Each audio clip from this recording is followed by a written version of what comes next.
มาเด้อครับกินปิ้งไก่เซโน่ครับบ่ได้พ่อเพิ่นโดนกับฮู้จักกันมานี่เฮาจักปีแล้วครับ โอ้ประมาณ มัน3 ปีแล้ว 3 ปี4 ปีเลยได้เพื่อจะมาเห็นเพื่อนเห็นกันประมาณ3 ปี 3 ปี ตอนนี้ก็อยู่เซโน่ครับเซโน่ของขึ้นชื่อเซโน่อีหยังก่อน อย่างเส้นฟอยบ่ บ่ได้ของขึ้นชื่อแหม เราก็ชื่อปิ้งไก่ใหญ่เด้อปิ้งไก่ใหญ่ เจ้ปิ้งไก่ใหญ่ ปิ้งไก่มาได้ไหมปิ้งไก่มา ปิ้ แน่ งไก่ใหญ่ เดี๋ยวเจ้าของห้าง นี่เจ้าของห้างครับนี่ สบายดี เขากินในล็อกเลยมันจะอยู่ใส่ห้าง เบอร์เก้าเด้อเป็น เบอร์เก่าเพิ่นว่าหาเสียงเด้อเพิ่นขายอยู่ล็อกที่เก่า ล็อก เด้ ที่ อ เก่า ล็อกที่เก่าเบอร์เก่ามาสังเกตนะครับนำเพิ่นก็ได้บ่ได้บ่เห็นหรือว่าบ่ได้สังเกตตาดีก็จะมีหมายเลขอยู่ดอกจังหม่องใดผมลืมละมันติดอยู่เสาดอกล็อกหมายเลขเก่าแล้วก็บ่ได้ชื่อบ่ได้ก็ชื่อหน้าตาเพิ่น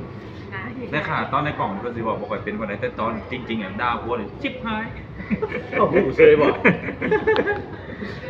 นะพยายามพี่ยามนอกมียังตอดกันมีแต่ปิ้งไก่เลยพี่น้องมาได้ปิ้งไก่ซีโน่มาเด้อปิ้งไก่นัวปิ้งไก่แซ่บปิ้งไก่ลาดสดๆเลยพี่น้องเลย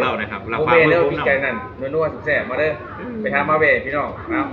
ไปเถอะนะกินปิ้งหมูได้ ปิ้งงูอ่ะ ปิ้งเป็ด ปิ้งเป็นเนาะ อยู่สวนเราเด้อครับผู้ใดจะเป็น FC เราอยู่สวนเราไปเลยครับ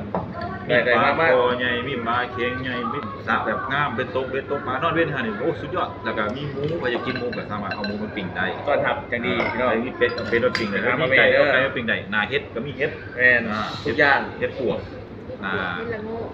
คนซีโน่จะดีทุกคนได้ ถ้ามันอยากกินหัวกะ ก็ได้ หัวอยู่นะ ขึ้นให้ พอจะมี